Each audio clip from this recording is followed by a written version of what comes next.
The Coast Guard is always flying into danger or dropping rescue swimmers into tossing waves in order to help people in need.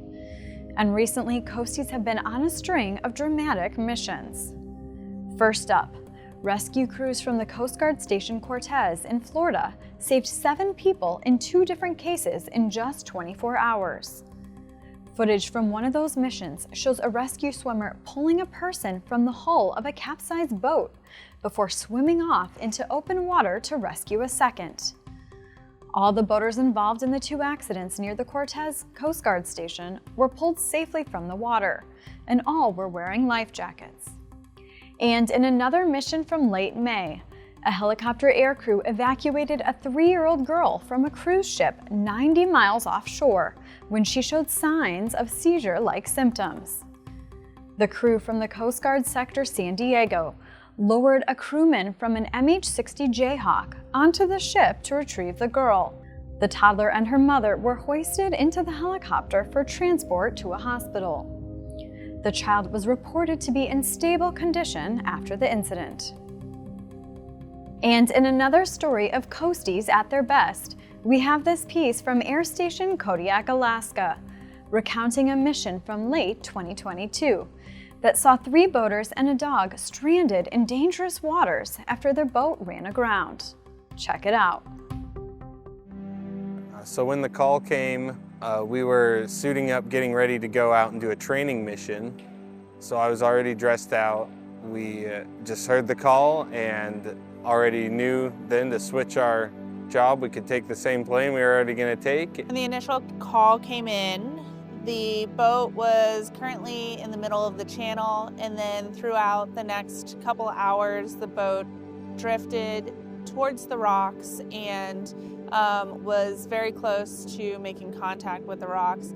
They threw their anchor overboard and they were able to drag it until it caught on rocks under the water. Finally got the confirmation that they were at anchor and they weren't going to abandon ship, and that Sea Tow was coming on scene and was hoping to tow them back.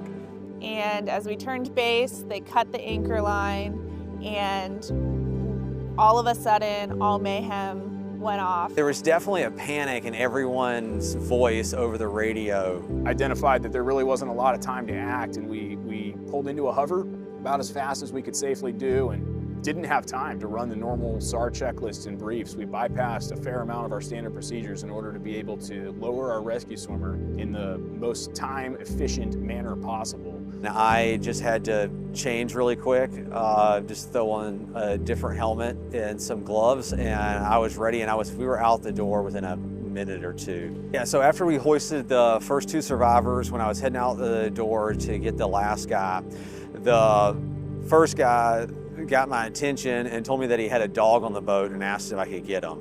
And I definitely was kind of paused for a minute because the way we were hoisting everybody with the quick strap doesn't really fit a dog.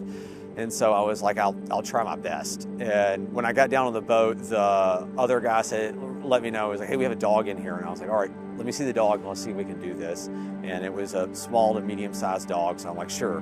And so I hooked up the last guy, and then we both just kind of held on to the dog, and we hoisted off and got up the helicopter safely with the last survivor and the dog. In this circumstance, we were able to recover the 3rd survivor and that dog about 30 seconds before the vessel impacted the rocks and started getting smashed pretty hard into the shoreline.